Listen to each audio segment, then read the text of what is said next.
আজকে যে বিষয়টার উপর আমি একটু আলোকপাত করব, মানে কথা বলবো, সেটা ভীষণ ইন্টারেস্টিং। আমরা সকলে মোটামুটি জানি, নিজেদের লাইফ দিয়েই আর কি বুঝতে পারি যে আমাদের লসের পার্সেন্টেজ আমরা মোটামুটি জানি। মানে যে কোনো জুয়া খেলার ক্ষেত্রে বলছি, জুয়া খেলা মিন্স আমরা ফিউচারটা জানি না। সেখানে আমার লসটা লামসাম আমি ধরে নিলাম যে আমি 90% হারবই, ধরে নিলাম। আর 10% আমার জেতার চান্স রয়েছে, জিততে পারি আর কি।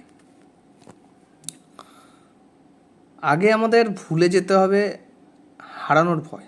আমরা যেটা খুব বেশি পাই যে আমাদের কাছে যেই স্টেটাসটা এখন আছে সেটা চলে গেলে আমাদের বন্ধুবান্ধব থাকবে না, আমার ফ্যামিলি থাকবে না, হয়তো ফ্যামিলি থাকতেও পারে, যদি খুব লয়াল ফ্যামিলি হয় তো থাকবে অবশ্যই, কিন্তু যদি না থাকে তাহলে আমি সব কিছু হারিয়ে ফেলবো।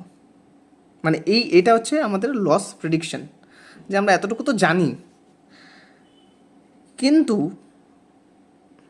আমরা আমাদের লাভ সম্পর্কে কিন্তু জানি না। অনিশ্চয়তা, কোয়েশ্চেন মার্ক, সেটা কতটা অবধি যেতে পারে।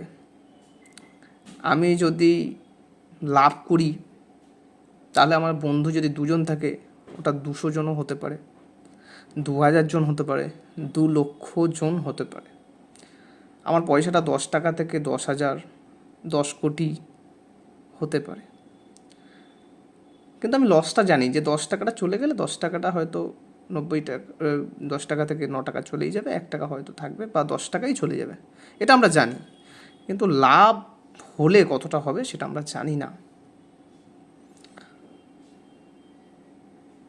যাদের অলরেডি বাবা মারা মোটামুটি একটা বাড়ি, ছাদের বাড়ি বা টিনের বাড়ি, যাই হোক, নিজের জায়গা জমি আছে, যারা কোনো একটা জায়গায় কাজ করছেন,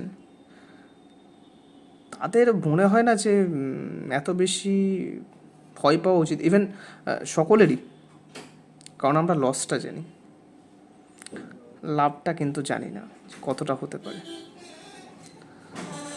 তাই আজ থেকে সঠিক ওয়েতে ইনভেস্ট করুন।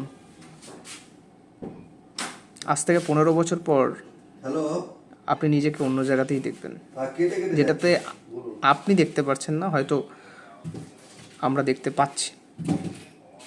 আজ থেকে ইনভেস্ট করুন, সঠিক নিয়মে ইনভেস্ট করুন, সঠিক জায়গায় ইনভেস্ট করুন। ধন্যবাদ।